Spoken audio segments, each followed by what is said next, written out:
here. So a bit of a preamble, because we have to talk about it to some degree, is this tidy data format that I've been using for, gosh, 15 years. And it's super simple. It's very similar to what Metabolon now use as well.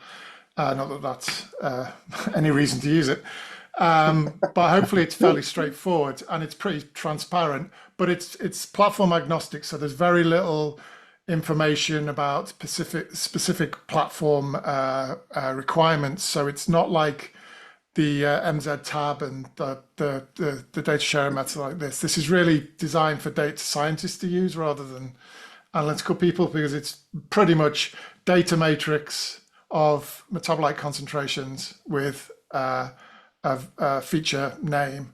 Then your metadata, and in red are the ones that are necessary for the QC correction software, but you can add in anything you like here, like the disease classification, anything to do with the experiment. Normally I'll have 10 or 15 extra columns here, because then I'll use the result of this kind of framework to doing all my stats. And then importantly, the other table that's linked is the peak table, and this maps those feature names to a metabolite name if you have one, and then any other information. And again, you can have many things.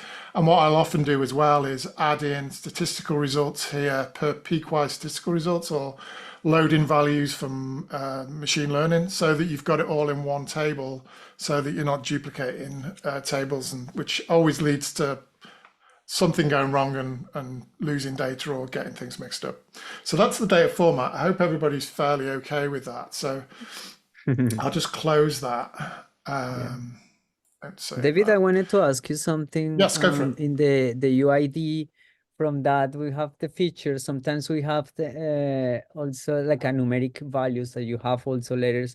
I think that one of the tables gave us the issue.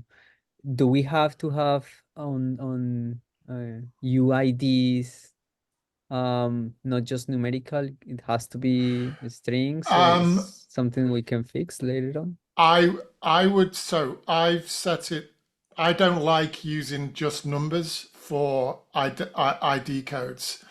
I can change that. I just think numbers can very easily get confused for something else. Yes. So I like ID codes to be a text string rather than a numerical vector. Okay. And therefore I kind of forced to stick a character in front. So if you're using mass spec, I always put the instrument mode. So C18 positive will be CP1 to however many metabolites. Hillic negative will be HN1 to whatever. And then that gives you a little bit of an idea of what the instrument is.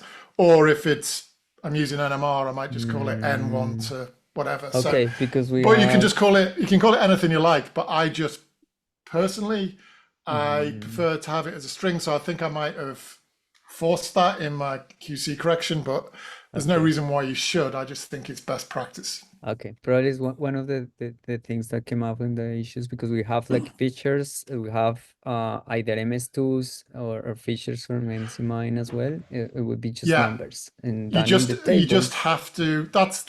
I should open it again actually. Where were we?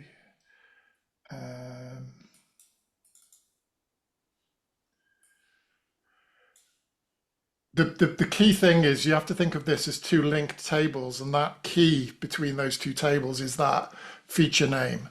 So it's better to have a unique feature name that's fairly bland, and then anything information wise in terms of molecular weight, retention time, which are often used as an idea, as a unique ID as well, is just to have them in here as a separate thing. You can have, you just add in whatever the old name was for MZ Mine, add it in as a column, and then just create something that's very generic. But I'm not, the idea is for you to use whatever's useful for you. I'm not here to enforce my ideas on anybody. I can change that very easily for it to allow it to be numerical. I think it might be a bit of a drag, but I'll see. If it is, then tough. All right, so should we move on? So I'll just quickly, if people haven't gone to the GitHub page, if you just type in QCMXP.org, you'll go to here. If you don't know the publication, that's the kind of background to this application, I recommend you read that, because if you're not aware with the idea of pooled QCs in an experiment and then using those pooled QCs to correct from within and between batch variation, then you're not going to understand a second of this presentation unless you kind of have a fair grasp of what's going on there. A few things just to point out, caveats, I suppose, is this method is very much dependent on that pooled QC being representative of the data. So if for any reason it isn't, then this algorithm will not perform well. So I kind of have to put that in a preamble, because that's the basis of this whole methodology, is that your pooled QC is representative of that data, and therefore if you correct to that pooled QC, then the other data points will be corrected in the way that they should be. If and I think you and I had some fun discussions on pooled QCs via Twitter at one point in time. Yeah, it was a while back, and it's still an issue, and it really does depend on the application. For me, if you're looking for, say, rare event features, so you've got 100 patients and only 2 of them are going to have that feature, the pooled QC might be so low or might be terrible for across the board, because it's just not designed for that. Yeah. Personally, if I'm looking for rare event features, like doing that kind of stuff, I actually change the data to be more binary, so it's either detected or not detected, and not worry about the quantification at all, in which case you don't need to do any correction in any way, because it's either there or it's not. The alternative is to make sure you do lots of reps, because for me, even rare event stuff, if you can't repeatedly see it from the same patient, then it's some artifact of the instrument. It could just be a random noise or a random feature. And I've got a data set later where I'll show some examples of that, where there's no way to know whether that, because I didn't have individual reps, just a pool, there's no way to know whether the feature that I'm seeing is that person uniquely having that metabolite, or it being an artifact of the instrument, because there's only one rep. But that's a side issue. No, that makes sense.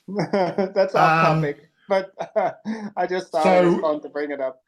Yeah, and it is a valid discussion point.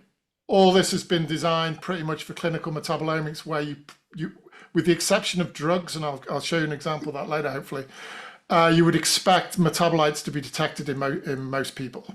Endogenous metabolites to be detected in most people. And then whether you think that's true or not, again, it's kind of an assumption of the method. What generally happens when there's drugs involved is that drug, once you pool the samples with those samples who have that drug, the QC becomes artificially high. So the QC ends up being very good, but it's not representative of most of the samples. It's somewhere in between. And again, I've got a couple of examples of that somewhere kicking around, and certainly if I don't show them today, I can post them on the Twitter feed to back that up. So without further ado, the app, so everybody can see that. So I'm hoping that everybody has found this relatively straightforward to install, so I'm not going to go through the install procedure. So when you boot it up, this is what you see.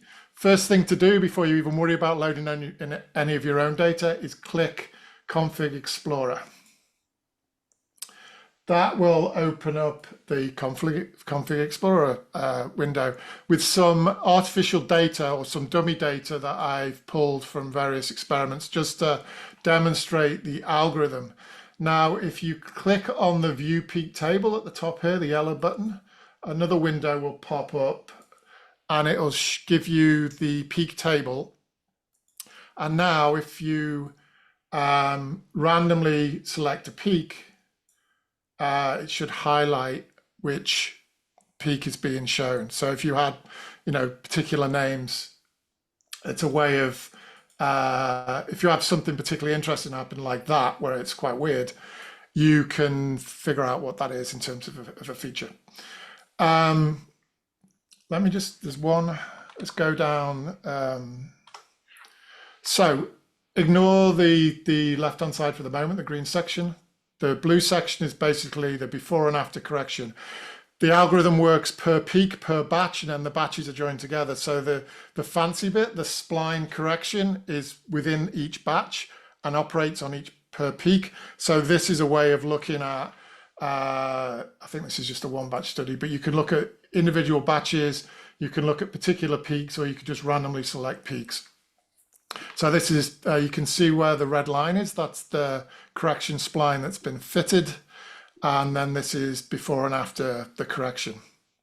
Now, if we go down the left-hand side, so you can choose whichever metabolite you want to look at, or you can write it in, you choose the batch. Log transform is the normal method that I would recommend, because you need to do that to make the corrections spline residuals normally distributed, but you don't have to. It's up to you if you use it or not, so it's an option. Ignoring blanks just makes it easier to see the plots a little bit. If your blank value is really low, you might not see that correction very well. We'll show the example again later. And remove zeros is there because certain deconvolution software like to replace missing values with zeros. Zeros are just bad news all around. Zeros, try doing a log transformation of a zero and you get an error. There's no such thing as a zero. It's either not detected or it's below the limit of detection. It's not detected at a zero value. So again, it's an option. If you do a log transformation, it's a forced option. But I recommend not having zero values in your data set. A lot of software now will deconvolution. I know Compound Discover, I think XCMS, they will impute missing values. They'll try and do some imputation methods, and if they all fail, they'll replace it with whatever the background noise is for that feature. So you'll end up with a background noise around the level of the blank value, and that's again equally useless, but it's better than zero. So that's the top section. We're actually working with somebody to evaluate effective imputation. So we're writing a sort of a summary manuscript on this, but essentially, if there are a lot of zero values, imputation can actually, particularly if you do CLR transform or something similar, it will lead to really skewed results. Yeah. So we need to define when it's appropriate to use imputation, and yeah, and you'll see when I go through the main screen, I have a lot of thresholds for the amount of allowed missing values and stuff, because I don't let imputation methods that I use operate on anything where there's a lot of missing values or zeros or whatever. But I agree. I've looked into this a lot, never published anything because I'm just too lazy, I think. It's one of those things you know it needs to be done, and then it just gets put on the back burner, and then nobody's. Yeah, maybe you should join us on that paper.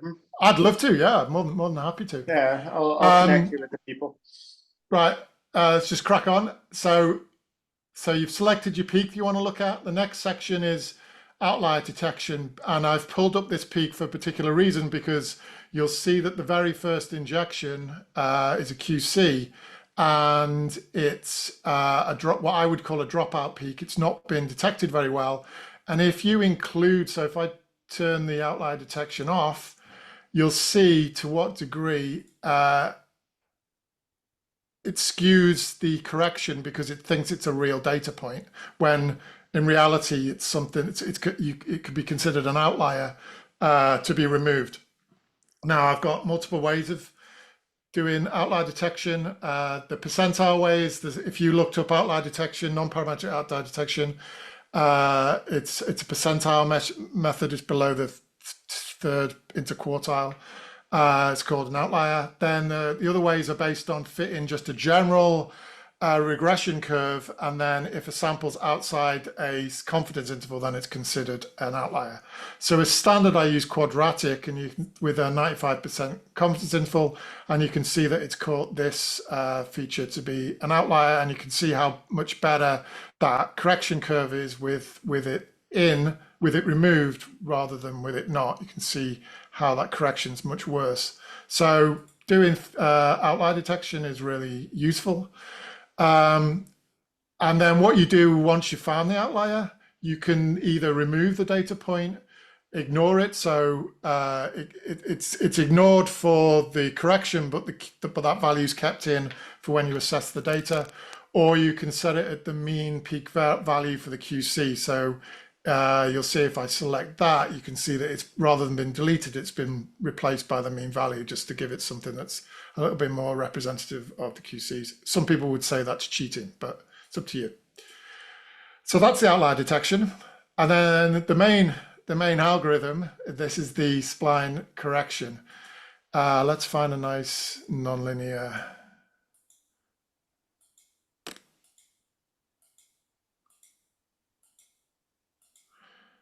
Yeah, you can never find one when you want one. Let's just remove the blanks for a second. There you go. So you can see here that I'm not going to go into the mathematics of building splines, but what you need to know is it creates a very nonlinear fit to a data, but the smoothing parameter, which determines how much it fits to the data and how much it fits to the general trend and how much it fits to the actual data, and that bias variance trade-off, that's, you need to optimize that using cross-validation. So what it does is it searches through this range of values, which are indicated on this Y value of this curve, and then it does a 5-fold cross-validation with 10 Monte Carlo reps. If you don't understand cross-validation, leave these as they are, but it's a way of resampling the data so that you get, it kind of gives you an idea of a holdout set so that you can get some form of generalization of your data. With this amount of data, it's not perfect, but it's what we have. And you'll see in this instance that it's done, it's maxed out at the lowest value. I could set that range to be minus 1.5, say. So I'm setting the range of that smoothing. Gosh, even more. Let's change that to -3. So this Y range is showing the range of smoothing parameter values that it can choose. And you can see when you go way, way low, it's fitting point to point, and that's just a bit aggressive. And you can see by interactively moving this slider, what happens when you go from having a strong smoothing parameter value to a loose one. And if you go right up to the far end, that's the equivalent of doing a linear regression. So the idea is to optimize that. Because we've got so few data points, what I tend to do is constrain it at 0.5. So the best you can do is that kind of amount of nonlinearity. Again, you can set it to whatever you like. The option's there to be as flexible as you like. But you can see here the before and after, and the gray is the optimal, and the blue is where the cursor point is. So it just gives you a kind of interactive way of understanding what the spline regression does. Now, if you think this is all a little bit too good to be true and you don't like the idea of doing some semi-machine learning correction, you can just pick a linear correction. And you can see for some of the peaks, there's very little correction needed, but then for others, let's find something with something like that, where you can see that there is quite a big trend in the data. And if you look at the QC relative standard deviation, it goes from 48% to 6%. So that's quite a lot of correction, because remember, this is on a log scale. So if you've got very few QC data points, or you're a bit unsure about using a nonlinear method, then just stick to a linear correction. I've added in mean correction, which basically does nothing at the batch level, but it just corrects inter-batch variation to the mean. This is what Metabolon you do as standard, and you can see that it can work in certain circumstances, but a lot of the time you need to do some sort of correction that's based on the injection order. The final thing on this slide, let's go back to spline. We have, and then include the blanks. So now you'll see now that I've included the blank.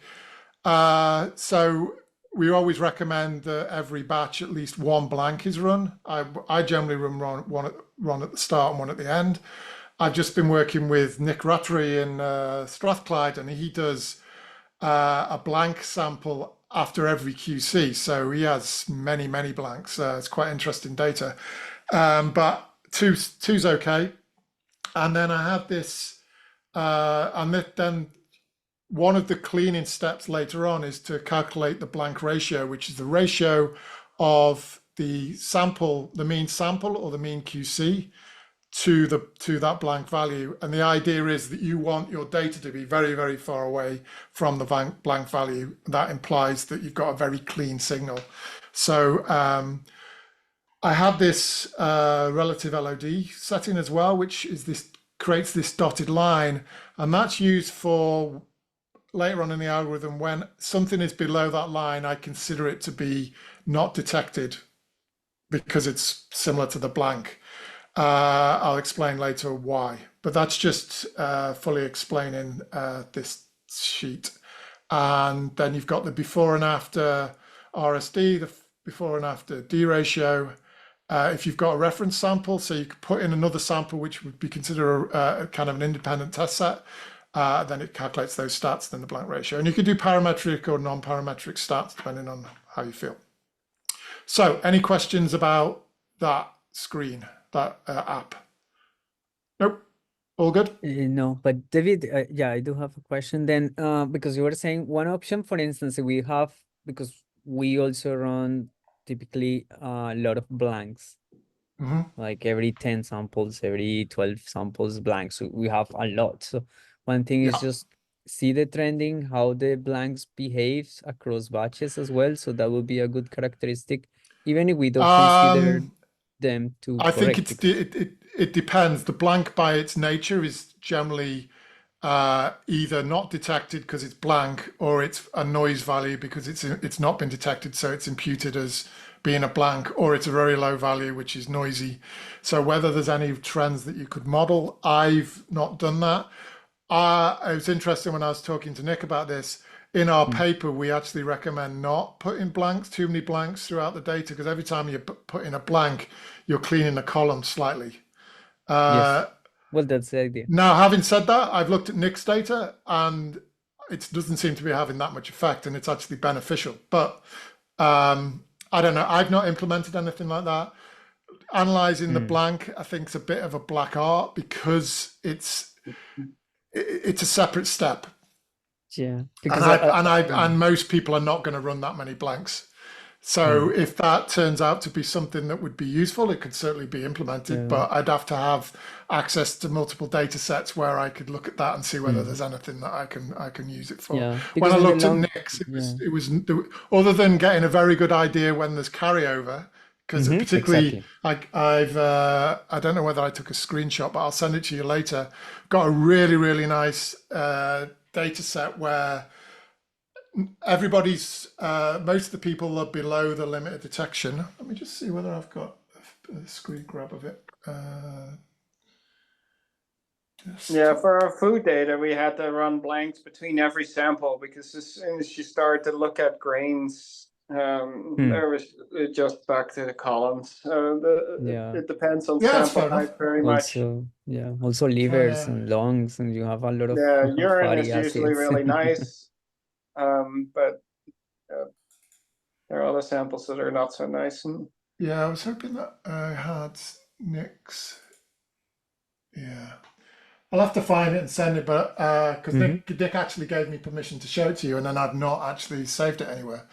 I might, if we have time later, I could just load it up and show you. But it's interesting because it was a batch where most of the people were at the level of the blank, so it was not detected. It was a drug metabolite. And then there was one person, and it was time course as well. There was one person where it was a massive peak, like multiple orders of magnitude higher, and that was them taking the drug. And you could see from the subsequent blanks that the carryover, that it had not been that there was carryover for like 5 or 6, actually about 10 injections. That doesn't surprise me. I mean, some things that generally it was not across the board. It was just the odd peak, and it was something where somebody was on a massive amount of a particular drug. So again, dealing with drug metabolites is a whole different issue in clinical metabolomics. So it's one of those things you flag. But I mean, it comes back to the whole argument of why, one of the reasons why I developed this software is having to go back and look at your data. If you find anything interesting or any particular feature that is fantastically important, go back and look at your control charts to see how it behaves across the batches or within a batch, and see whether what you're picking up is some weird artifact rather than actual biological information. I'm amazed at the amount of people who run a lot of this kind of software and then never actually look at their data before they do the statistical analysis. So again, one of the motivations for doing this. Okay, let's crack on, or else we'll be here for hours.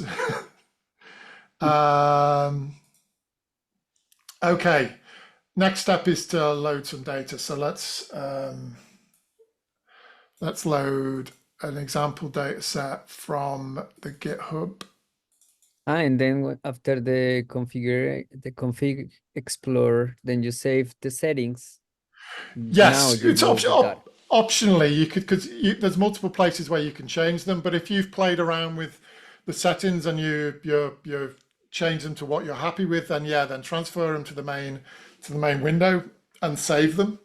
And then what happens when you boot up the app? If you boot it up in the folder where the data is, if you have a user default settings, it will ask you if you want to import them.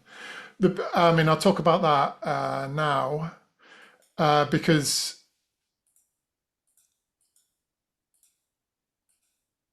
let's just import.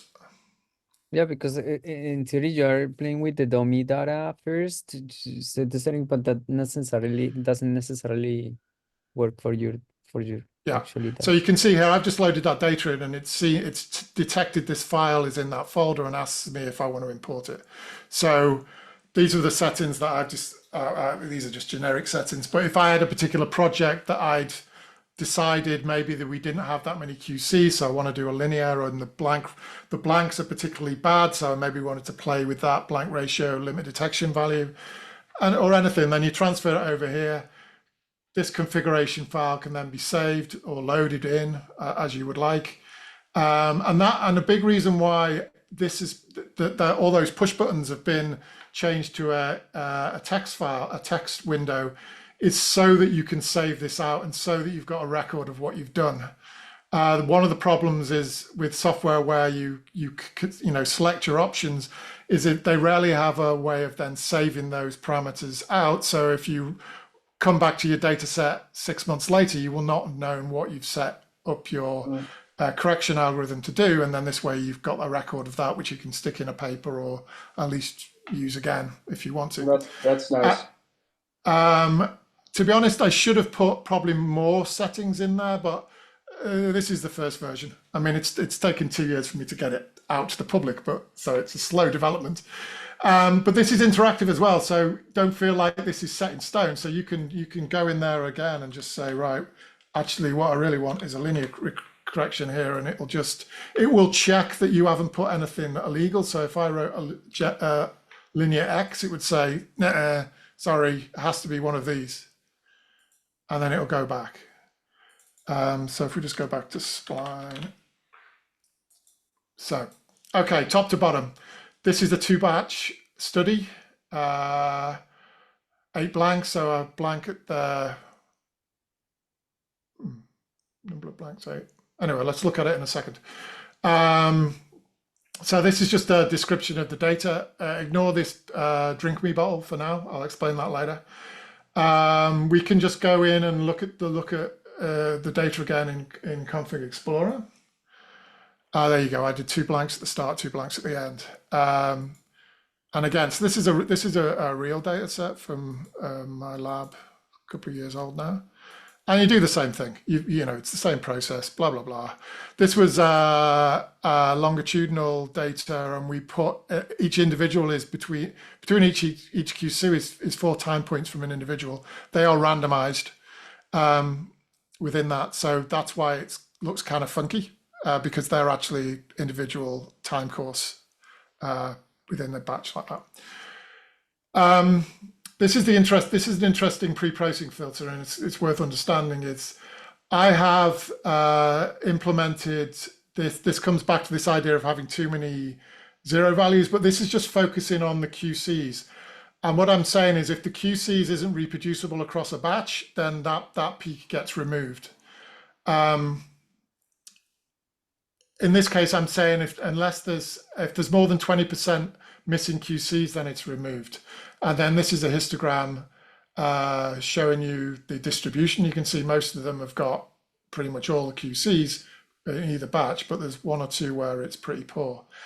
Now, in this example, the other option we have here, so you can do it batch-wise or across the whole data set. Batch-wise means you calculate that number per batch, and then the worst case is chosen for that peak. So if one batch is good and one batch is bad, then it's removed because there's a bad batch. Now, this can be a bit of an issue when you've got lots of batches, but for reasonable sized batches, doing batch-wise corrections, probably batch-wise filter. And then this box here is basically saying if the QC value is below that blank value, then we're going to consider it missing because it's in the noise and we don't want to use it for correction, and it's showing that that peak is not reproducible above that limit of detection. So you click that, and then in this data set, they're already taken out. So that's not an issue, but I'll show you another data set in a minute where it's an issue. So that's the pre-clean. In this instance, it hasn't done anything, so you don't worry about it. But I'll show you an example where this becomes a bit of an issue in a second. Now, because we've got multiple batches and we've loaded in our data, we can look at Peak Explorer, and Peak Explorer basically is the same thing, but it looks at it across both batches. Now let's just ignore the blanks because our blanks are pretty good here. And you can see now that it's doing the correction. It's using the settings that you've set up using Config Explorer, but now it's applying them across both batches. These settings are set for every single peak for every single batch. So it's worth playing around with multiple peaks and checking that they set, because it's not a group of settings per peak or a group of settings per batch. They're one setting for the whole data set. So there's a certain amount of compromise that you have to do to make sure that you get reasonable results. And it's the same idea. You can randomly look through and see what's going on. You can see that sometimes I would say the nonlinear spline is a little bit too nonlinear at times. So you might want to say, all right, let's limit that to 1. And now any nonlinear spline will be, the worst it will be is that.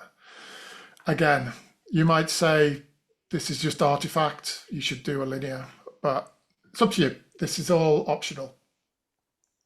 So again, so you've changed something, do you want to transfer it? And I have transferred it, so now you can see that it's there.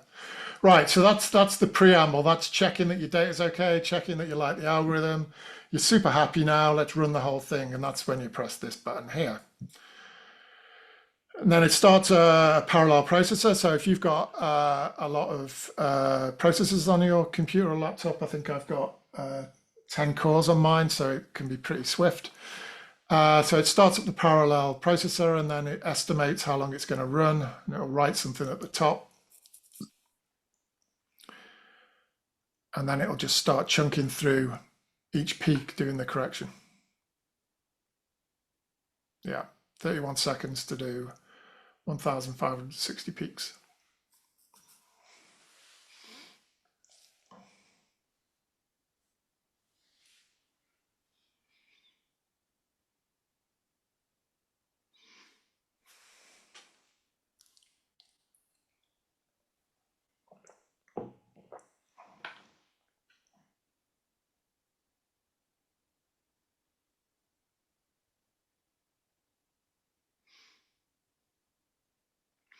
Okay, before we focus on the Explorer screen, next thing to do now is what I would generally recommend is to then save that corrected. And what it does, well, I will show you right now what it does. Let's just delete this.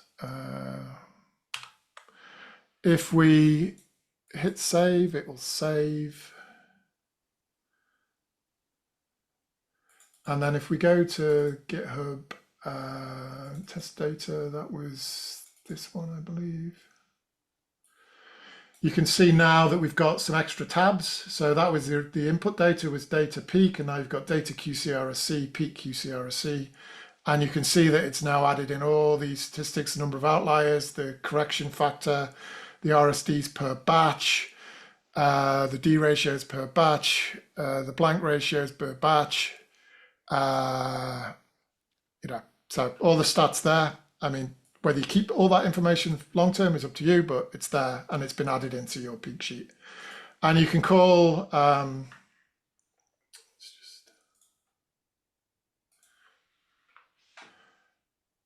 you can run it again. You can run the algorithm again using different settings and then change that suffix to something else. And then you can have multiple data sets post-correction and then go away and do your own statistics to compare them as you like. It's up to you. Right, so you've done the correction across the whole data set. You've saved out the corrected data with some stats. And now it's the fun bit, which is to have a look at your actual data. So the obvious thing here is there's two sections. One is the visualization, and two is any sort of filtering that you've done. Again, there's this idea of doing batch-wise filtering versus the whole data set, and that basically means any statistics that you calculate are either done across all the batch. So if you're calculating the QC-RSD, you will calculate across all the data that's been run, whereas batch-wise, it will do either find the worst batch and use that as a representation of that peak. So you will clean out data based on the worst batch, or a mean or the min. And you'll see that if I switch this over to batch-wise, then you've got options for how you would do that. When it's a small number of batches, I always recommend doing the complete because I just think it's a better accuracy. But when you start getting to 10 batches, you get one bad batch. You maybe want to remove that batch rather than remove that peak. So that's where we've got those two options now. Then we have a threshold, which I automatically set to 20, but you can change to whatever you like. And that's basically saying anything where there's more than 20% missing data in that peak, in the sample data. This is not the QC or the blank, in that peak is removed. Now that's harsh. And that's very much based on the sort of studies that I do, clinical metabolomic studies, where we expect to see a peak for every sample. What I generally do, independent of this correction, is I will do two sets of statistics whenever I do any sort of metabolomics analysis. One is based on the results of this with some pretty strict filtering. And the other will be do what we just talked about briefly earlier, where I set the data into a binary detected, not detected, and then I do some chi-squared statistics to determine whether there's any features are significant based on detection or not detection. Just as a backup to make sure that I'm not throwing away interesting features where, for example, all the cases were detected and all the controls were not detected. Based on this filtering, that those features would be deleted before you do statistics. So you have to be careful when you're doing this kind of stuff. But so that's why it's an option. You could just change that to whatever you like. You can change it to 100 if you like, and then it's basically keeping anything. Now the caveat is it's now letting any peak with all missing values through. Obviously, it's going to have the QCs there. But then when you do the missing value imputation, you're trying to do missing value imputation on very sparse data, and that's going to be a bit flaky. And if you were going to set the missing threshold value high, then I would recommend changing your missing value imputation to be 20%, either the blank value or 20% of the missing value, the lowest value, so that you just set it as the assumption is that you're below the limit of detection. So it's almost replacing it back as a zero, but not quite. K nearest neighbor doesn't work very well with that amount of, I wouldn't trust it with that amount of missing values. But let's go back to leaving it as is. So you can see now I've got from the original 1560. This is a pretty good data set in that sense that we've only removed like 100 or so peaks. What we can do now is we can do the before and after the correction, and you'll see that the stats will change. We'll look at that in a second. And then we have this filter bank where, based on the QC relative standard deviation, the sample relative standard deviation, the D ratio and the blank ratio, you can set those values and then clean your data up so that it will reduce the number of features, but you'll have a very clean data set. And again, it's optional to what degree you do that. On this side of the screen, you can see that we've got a PCA plot where we're looking at the pooled QC and the total sample set. The PCA is calculated just on the samples, and then either the blanks or the QCs are projected in. That's really, really important. You don't want the QCs or the blanks to bias that PCA plot. So we can take them both out. You'll see the PCA plot doesn't change. Put the QCs back in, and eventually they'll come. I thought that was a bug then. And then you can show where the blanks are as well if you want. And if we had reference samples, that could go into. You can change what components you're looking at. It will tell you the explained variance and the D ratio for each of those axes. I'm not going to talk to you about MPQ here because I haven't published that yet. I'll do that in another post. And the other thing you could possibly do is project the order of the samples is on this side, and then this will be principal component 1, so you can get a kind of idea of that reproducibility in PCA space. You can also, there we go. You can change what you plot. So that's just basically the QCs versus the samples, but you can change it to this, which shows you the batches with the QCs and then the batches. Now, this is where it's kind of fun to do the before and after. So this will be before we did any of the correction. And you can see that's how the data looks before. So it's pretty ropey. It's not reproducible. And then after the correction,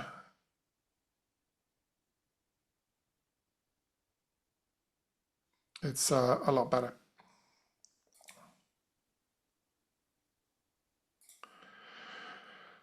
Just to flick through these tabs, this is called an Imperial RSD plot because I stole this idea from the Phenome Centre at Imperial in London.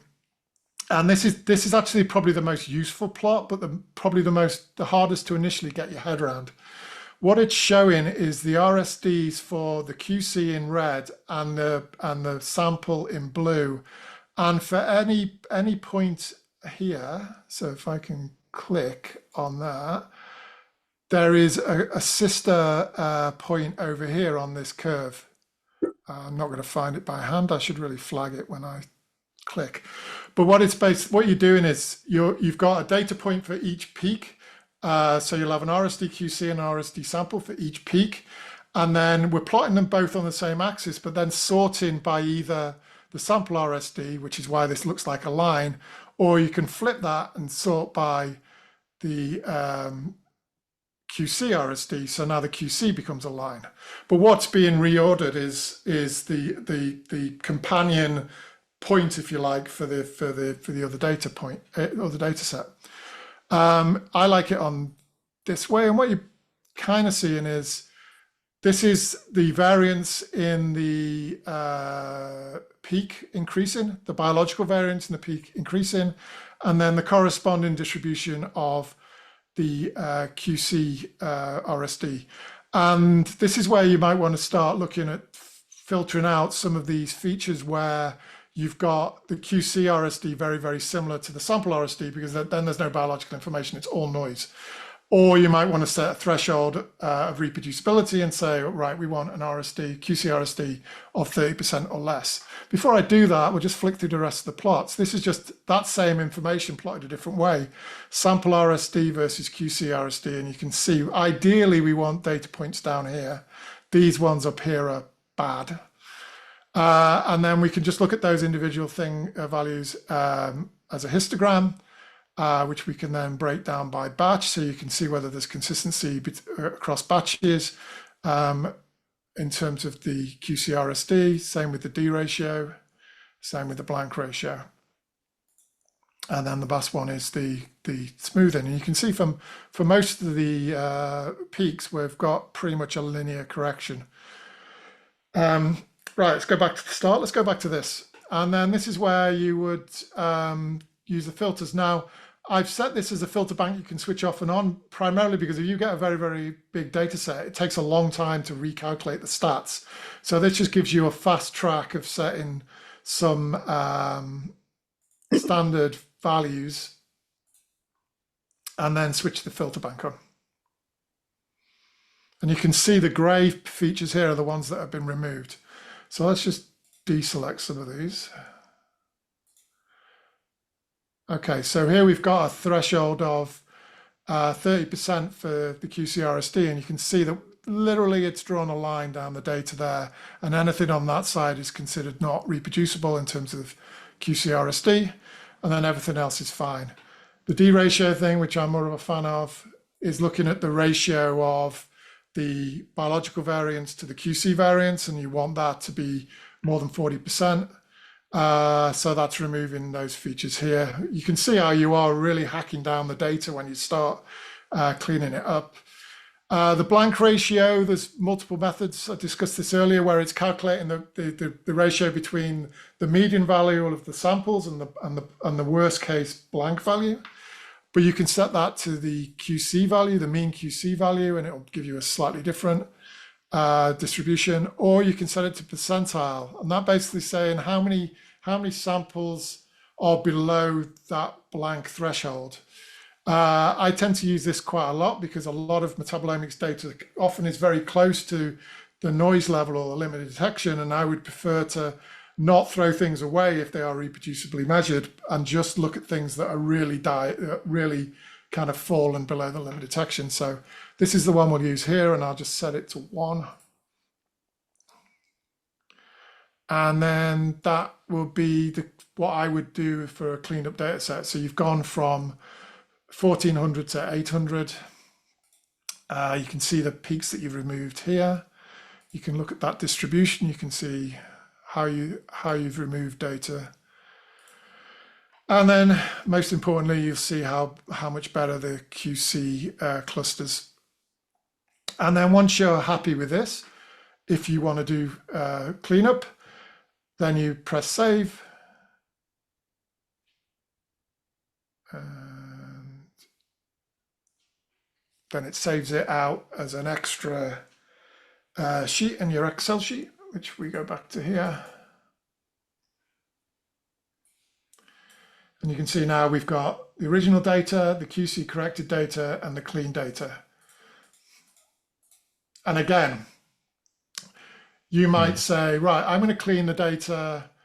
I'm going to clean the data using 30% and nothing else.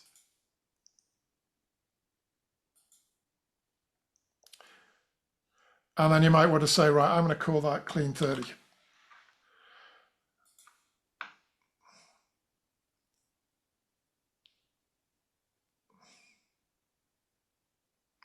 And then you might say, right, I want to see what it looks like if I really crank it up and say we have to have an RSD, QC-RSD greater than 10%. That's removing quite a lot of data, but that's what I want to do. But I'm going to call that clean 10. And it means that you can do multiple iterations of cleanup or anything you want to do. And then that'll be saved out. That'll be saved out as an extra sheet. If you're using CSVs rather than Excel, it'll save it out as another CSV file with that suffix on. So you can see that you start collecting a lot of data. One thing that's kind of nice, I won't go there. We'll be here all day if I do tangential discussions. So that's basically it in a nutshell. I know I whizzed through that really fast. I think very, very quickly, I'm just going to show you one other data set. Feel free to jump in if you've got any particular questions as well. Before that, in the last one that you said that you can save several iterations of whatever changes you do. It has also save imputed data. So if you imputed data, that's oh yes, as sorry, a different Yeah, let's sheet do or that. Sorry, I completely forgot. Well spotted. If I click that and I press save, it's going to overwrite that, but it's also okay, so it will say it'll clean, it'll save it without the imputation, and then it will save it imputed. okay, both. Okay. Yeah.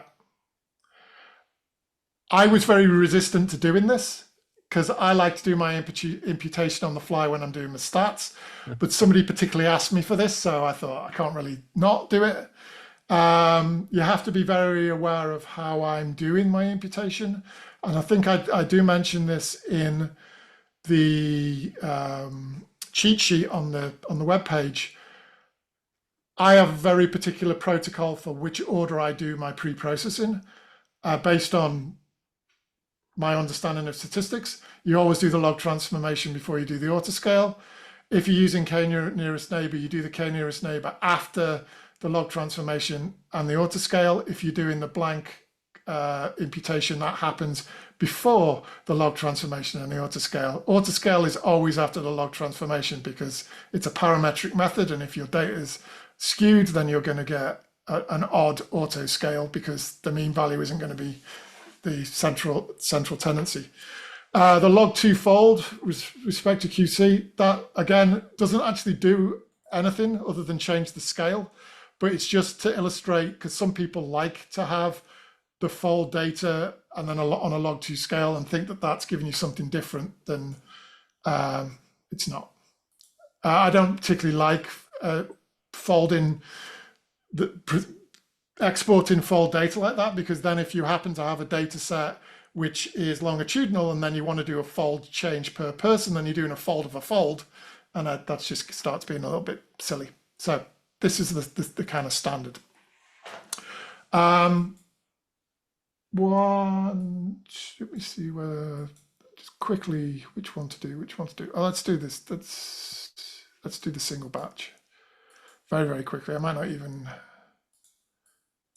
this is just to illustrate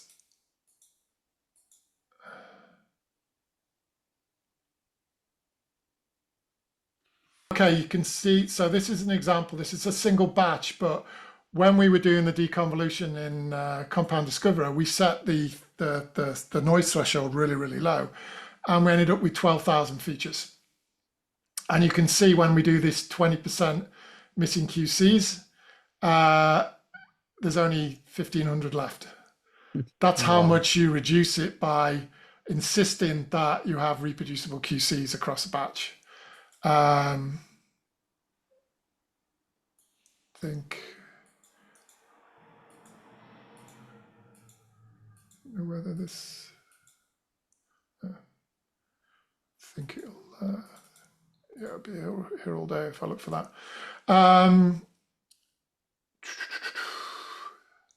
So yeah, I mean I could run it, but it'll show you exactly the same thing. But that was just to to kind of illustrate that idea. And one last data set from that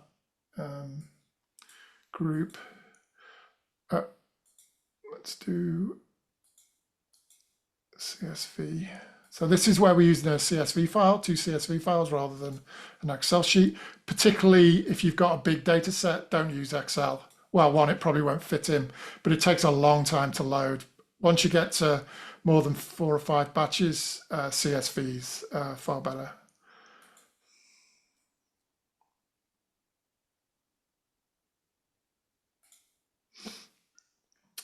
Okay, so here we use the Compound Discoverer imputation method, and they have like 5 types of imputation. 4 types, 3 of which are reasonably good. One is basically, if all else fails, impute it with background noise, and I hate it. And you can't independently switch them on or off. So what I can do is I can then say, if a value is below that blank, then we'll say it's missing. And this is just working on the QCs for now. If I switch it off for the moment and just show you a feature, you'll hopefully So there you go, where you can see that a lot of those individuals have got a peak area that's what I've considered, which is 1.2 times the blank value. Anything below that line I consider being noise, and it's just poor imputation, poor deconvolution. You know, when it's a good peak, it should look like that. When it's a bad peak, it starts looking like that. Yeah, and there's a good example where you can see that the start of the batch, it's just collapsed and then it's hit noise. So you need a way of knowing when this happens. And if you don't, if you got a deconvolution algorithm that replaces with background noise, you might end up with the QC-RSD being really good because your noise is really good. Your background noise is really stable. You might keep that peak in when really you should be removing that peak because it's not very good. So that's what hitting that value does. Now, and that again, so you're reducing it down by a significant amount by just filtering out those features with whatever value you're setting here. Now you can be as arbitrary as you like. I mean, you can just set that to 50%. I always default to 20% for most things. Now this is where this button comes in is interesting. This drink me button is it basically applies this threshold to the whole data set. So anything that's below the blank or below that blank threshold, it sets the missing. And it's a one-time button, you can't reverse it. And then it basically does that for everything. So now when we run config explorer, hopefully we'll get an example where you'll see, yeah, you'll see it's suddenly gone very sparse. Now, before doing that, pressing that button, all those values that are missing would have been below that line. So it's just a way of reversing, it's a hack to reverse that, replacing with background noise so that you can do some filtering. I'm not advising people use it unless they really want to. It's been left in the app for my use, but people ask me what this button is, that's what it is. So it's basically doing a very harsh, anything below the blank should be deleted and considered missing. And then it does everything based on that. Because it might be that it is below the limit of detection, or it might be that it's a bad injection or a bad sample, in which case you don't want to assume that it's a low value when it might not be. So again, it's just playing with these ideas of what is missing, what is imputation, what should be imputed. It's a minefield, and particularly the ways different groups like XCMS, Compound Discover, MZMine all do something slightly different. And the one thing that I really just don't like is when samples are imputed with background noise, because that isn't really a value of any meaning. So yeah, okay, any questions? Have I missed anything? Is anything unclear? I know I've whizzed through that quite quickly. Great, David, thanks a lot. I do have one question, but I don't know if anyone has another question. I think Peter needed to leave.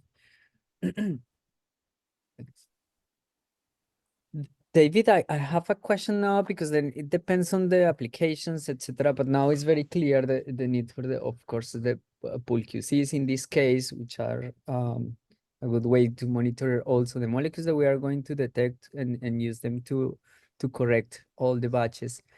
But what about, because that's why I ask you about when we use a lot of blanks for several reasons, but then we also have external standards that are not even present in the samples that we use, for instance, for monitoring the instrument. Yeah. Sometimes we also have reference materials that not necessarily we can be analyzing, let's say, urine samples, but then we have NIST fecal reference material that is not even the molecules are going to be there, but we use them also to both monitoring the data acquisition across time, but then the correction won't be useful for those external standards. So it's something that we shouldn't apply. No, so what the workflow that I've had is, and one thing that I forgot to mention, often you'll also have, if you do pooled QCs, you'll have a set of conditioning QCs, and then you might have a set of QCs at the end of a batch that you use for identification purposes. They have to be removed before you run this. There should only be 2 QCs at the start and 2 QCs at the end. If you end up with like 6 or 8 QCs at the start and 4 or 5 at the end, they'll dominate the regression curve and make it unusable. I'm going to put that up on the Twitter feed and put it in the documentation, because I keep probably in forgetting. the documentation Tell will be people. useful. Regarding the other things, because we have all those things as well, internal standards, reference material. Reference material, you can just label as reference, and it will be ignored for the correction, but then you'll be able to look at it and do the stats on it afterwards. So that's there as an option. There's three types of sample QC reference, blank, four types, sorry, Reference, and blank. perfect. Reference then doesn't assume that it's in the samples per se. So reference no, it's might just, be, that would be a good option. it's ignored. So the corrections are only ever done on the QC, and then the stats are done on the QC, the reference, and the blanks, and the sample. So but they're separated out into those 4 kinds. What I should do, and I might do it for the next version, is have ignore, in which case it just ignores it from the whole process, just so that you don't have to cut up your data sets before you process them. Because I would suggest when we do this, because this is downstream of some pre-processing, so we'll check our internal standards before it gets to this stage. And if our internal standards are looking bad, then we don't get to this point. So once we've done the internal standards checks, then those are deleted from the data set, or they're in an earlier version of the data set, so that by the time we get to this application, all we've got is the lead QCs, and the lead out QCs have been removed. You'll have the blanks, the QCs that you want to use for the correction, the reference samples if you've got them, and the test samples. That's all. Perfect. What you'll see, let me just load this in while we're talking. Peak pause.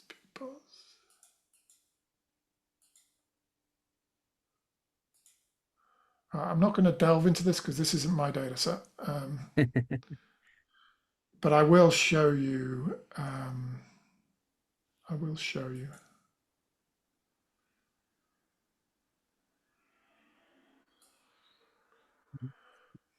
There we go. Well, this is was really useful. what I was talking to you about earlier. So this is Nick Rattery's data, and hopefully you can see that the pinks are the blank, so you can see how many blanks that he's got. And this is 1, 2, 3, 4, 5, 6, 7, 8, 9, 10, 11 batches, 10.5 batches. And this I should have put this up earlier, because this really does show that idea that if something's below the blank, it really is missing. You can see all these values here. These are all background noise, so I would not be particularly interested in that. But these here are drug peaks. So these patients, this metabolite, if we look at the peak table, CP1 is that drug. That's one of our reference. So you can see, but this is a really good example. Let me just, let's open it in Config Explorer. Which batch was that? Bad batch. 1, 2, 3, 4, 5. Batch 5. Right, here we go. So we're zooming in on this batch here. Right. You see what's happening? So we've got the pooled QC is artificially high because the pool includes these very high concentrations of the drug. Yes. So that is artificially high. So it's not that representative. Most of the samples are below that blank threshold. So the blanks here. But look at the carryover. So you've got that shoots up. This one's probably carryover, but this is the blank carryover. You see how it's jumped up, and then it settles down again, and then it jumps up again, and then it's, so you can see these decays. You can see where the blank decays back down after that drug, the person with the drug, high drug level. And you can see how it's really screwing up the subsequent samples because of that carryover. Now, it's one thing to, you say, oh, that doesn't look like it's that high. Let's take off the log scale. That's what those peaks look like. So the carryover, if we zoom in,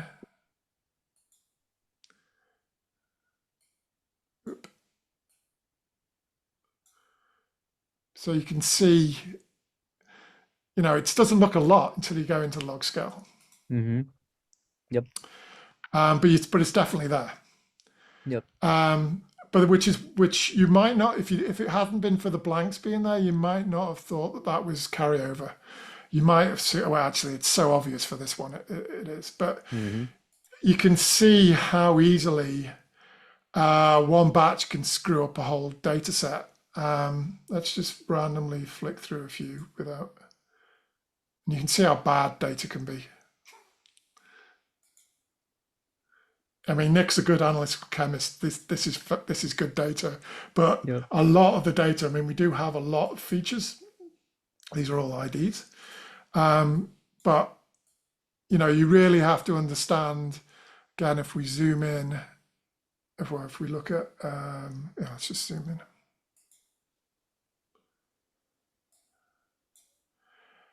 You can see how close a lot of these data points are to that blank. So you have to start wondering about, how valid those features are. Yep. So it's a bit of a minefield.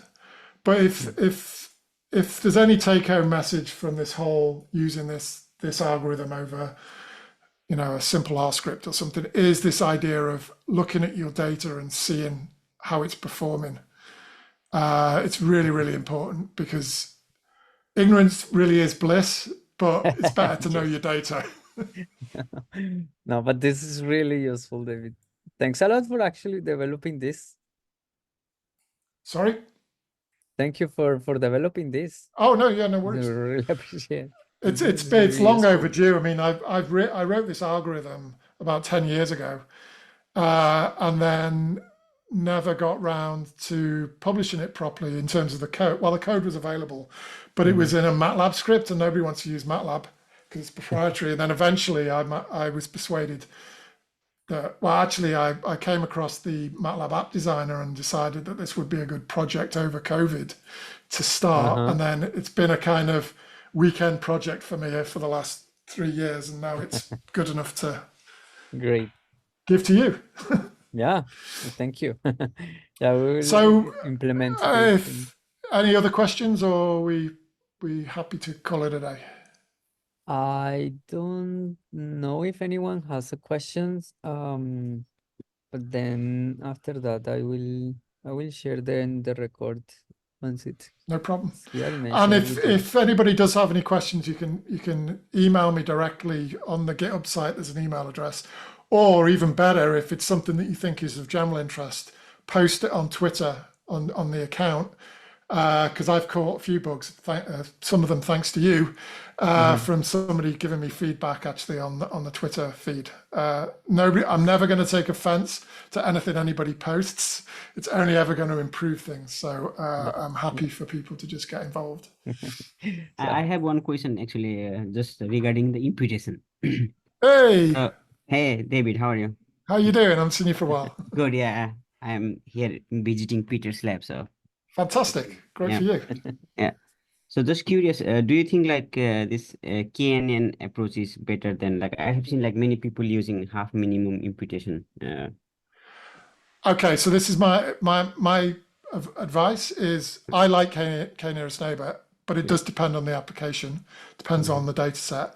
I think what you should always do when you do an imputation is to use more than one type and make sure that your imputation isn't driving your statistics.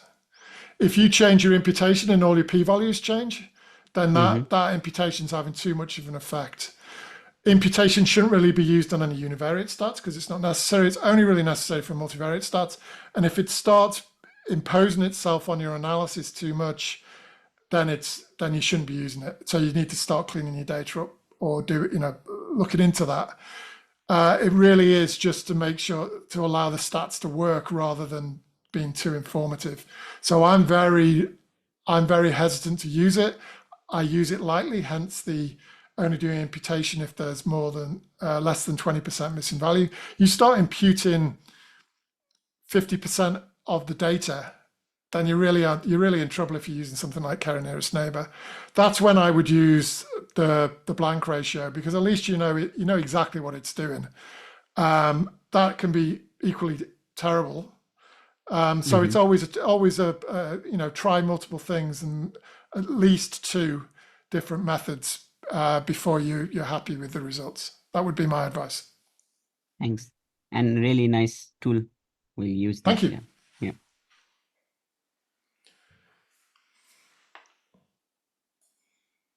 All right. Awesome. Yeah. Thanks, David. Okay, guys. Well, hopefully you'll have a go, thanks. and if you have anything, any We'll problems, keep you posted. or Yeah, even for if you have a project, like a large project, and there's some specific things that you really need, let me know. I mean, there is the possibility it might take. I won't say how fast I'll be able to turn it around, but if there was a bespoke application that I could add in some code that's particular, for example, if you decided there was something you wanted to check with your blanks, and it was going to be like 5 lines of code, and I could put it in, then I'm happy to put it in. If it's of general interest, I can put it in for the general release. If it's particular for a particular project, there's no reason why I can't have a project version of the app just for that project if it's a big project and it's justified. If it's not a lot of work, it's just a matter of writing, a couple of functions and recompiling, then that's no issue. So let me know if there's, if you're really struggling with the capabilities, let me know. Perfect. Thanks a lot. Yasin has a question. Okay. Yes, like one that's a little bit out there probably, but did you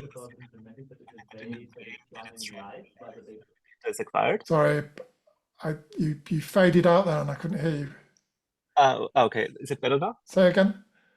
Okay, is it better now? Yeah, I can hear you now. So I was wondering whether you ever thought about having this run in a way that it's running live while the data is acquired. It's a bit out there, but yeah, no, I remember. Gosh, it must be 5-6 years ago. Ian Wilson, who was part of the QC-MXP project that I was involved with a long time ago in Manchester. We talked a lot about doing real-time QC analysis, and I think they have implemented something at Imperial, or I think he's still working with Waters. Yes, it's possible. I'm not that interested. okay, no worries.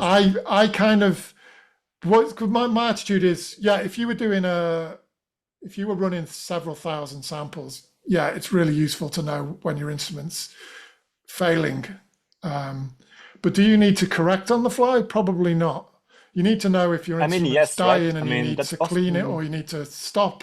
That's a different thing. And I think that would be, you could probably do that with your internal standards if you have a good set. So if you monitor your internal standards live, that'll give you an idea whether your instrument's failing or, its sensitivity's massively dropped or something. And then that would be stop, redo some batches or whatever. But for actually correcting the data, I think the best solution is to do it at the end. But you could try. I like to have, these discrete steps of, we do that testing on the very instrument level of the internal standards. We lock that data down. We do the deconvolution, either XCMS compound discoverer. We lock that data down. We do some other, not my workflow, we do a first pass at identification, lock that data down, export that data, do the QC cleaning with us, with this software, lock that data down, curate the data further if you want, lock that data down, do the statistics, publish. So that you've got this trail of data from the raw data to processed, and all those steps are archived. That's just the way I like to do it. And I think if you start doing things on the fly, then maybe there's no way to go back and change that at a later date. Okay, yeah. I would have thought it's exactly the opposite, right? Because quite often when you look at the data like at the very end, then the data in the box, and it's often hard to go back and fix things. And you don't always see everything in the internal standard when things go wrong, right? Like sometimes No, and that's why we have stages of doing this QC.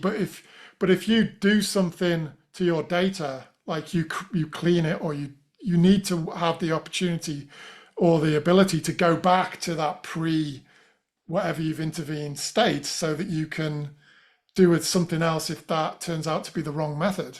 So if you're doing correction on the fly and you decide that that correction method's not right for that study, there's nothing you can do about it because you've been doing it on the fly. Oh yeah, You yeah. see where No, I'm no, coming no. from? My point would rather be like that you realize during the run when something is going wrong, like in the multidimensional statistic, like hey, your groups start getting like closer together, the standard deviations get bigger, so maybe stop your run, fix it, and then go on, rather than wasting I don't know how much time for the analysis and Yeah, then yeah. realizing. If you Yeah. you could do that, of course you could do that. I'm not. I mean, you're still going to have to. So it would have to be a delay because you'd have to do rolling statistics. So yeah, you could. Yeah, of course you can do it. If you can do it for your internal standards, you can do it for every feature. It's just different stats. It's just whether you would want to do that, because you'd have to then embed that in the instrument software. Not necessarily, but yeah. Oh, okay. Yeah, but Well, thanks. from my workflow, we prep a sample for a batch. That batch starts and then runs overnight and runs into the next day. So if you're going to have something that's going to say your instrument's gone wrong in mid-batch, then it needs to stop when nobody's in the lab. So it has to be automated and integrated into the instrument. We do batch studies, so we will check after every batch, and if the last batch was faulty, then we stop. So the worst case scenario is we're losing 100 samples because we're doing multiple batches. Makes sense. So it depends on it Makes depends. If you're doing a rolling single batch study of thousands of samples, yeah, I think you're exactly what you're saying should be done. But I don't know anybody who's doing it. I certainly don't. Okay, thanks. No worries. Good question. Anybody else?